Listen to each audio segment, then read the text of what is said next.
लोकसभा चुनाव के नतीजे से बीजेपी के नेतृत्व वाले एनडीए गठबंधन को तगड़ा झटका लगा है। एग्जिट पोल के अनुमान धरे के धरे रह गए। 400 पार का नारा देने वाली एनडीए 300 का आंकड़ा भी पार नहीं कर पाई। हालांकि 220 सीटों के साथ ही बीजेपी अब सबसे बड़ी पार्टी है, लेकिन अपने दम पर बहुमत का आंकड़ा छूने में नाकाम रही है। भारतीय जनता पार्टी को सबसे बड़ा झटका उत्तर प्रदेश में लगा है, जहां राम मंदिर बनने के बावजूद पार्टी को वोट नहीं मिला। और बीजेपी के लिए सबसे हैरानी की बात यह रही कि बीजेपी फैजाबाद सीट भी हार गई, जिसमें अयोध्या का क्षेत्र भी आता है। उत्तर प्रदेश में हुई इस हार से बीजेपी का शीर्ष नेतृत्व खासा नाराज है। सूत्रों के मुताबिक बीजेपी ने प्रदेश की 2 सहयोगी पार्टियों से किनारा कर लिया है।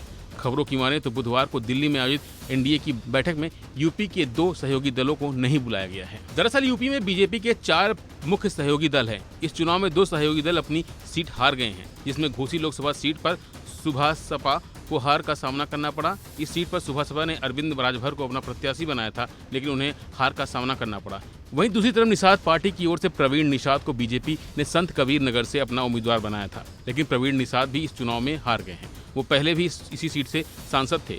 ऐसे में सुभाष सपा और निषाद पार्टी के पास एक भी सांसद नहीं होने के बाद एनडीए की बैठक में नहीं बुलाया गया, जबकि इस चुनाव में आरएलडी की जयंत चौधरी और अपना दल से अनुप्रिया पटेल को बैठक में बुलाया गया है। इन दोनों दलों के उम्मीदवार इस बार चुनाव में जीते हैं और ऐसे में सांसद होने के बाद उन्हें दिल्ली में होने वाली अहम बैठक में बुलाया गया है।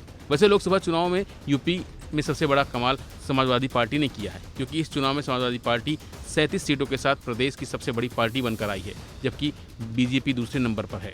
वैसे भी इस बार बीजेपी के पास बहुमत नहीं है, लिहाजा बीजेपी एनडीए गठबंधन से जुड़े अन्य पार्टियों के भरोसे है, क्योंकि अगर एक भी पार्टी का समर्थन छूट गया तो बीजेपी के लिए बड़ी मुसीबत होने वाली है। और यही वजह है कि बीजेपी इस मीटिंग में सिर्फ उन्हीं पार्टियों को आमंत्रित किया है जिनके पास एक भी सांसद हो, और इन दोनों पार्टियों की झोली में एक भी सांसद नहीं है। लिहाजा बीजेपी अब इन दोनों पार्टियों से दूरी बनाना शुरू कर दिया है। वैसे भी एक कहावत है कि हर कोई भरी डाल को ही झुकाता है जिस पर फल होता है, और इस समय इन दोनों पार्टियों के पास एक भी सांसद नहीं है। फिलहाल इस खबर में इतना ही। बाकी खबरों के लिए बने रहिए वन इंडिया हिंदी के साथ।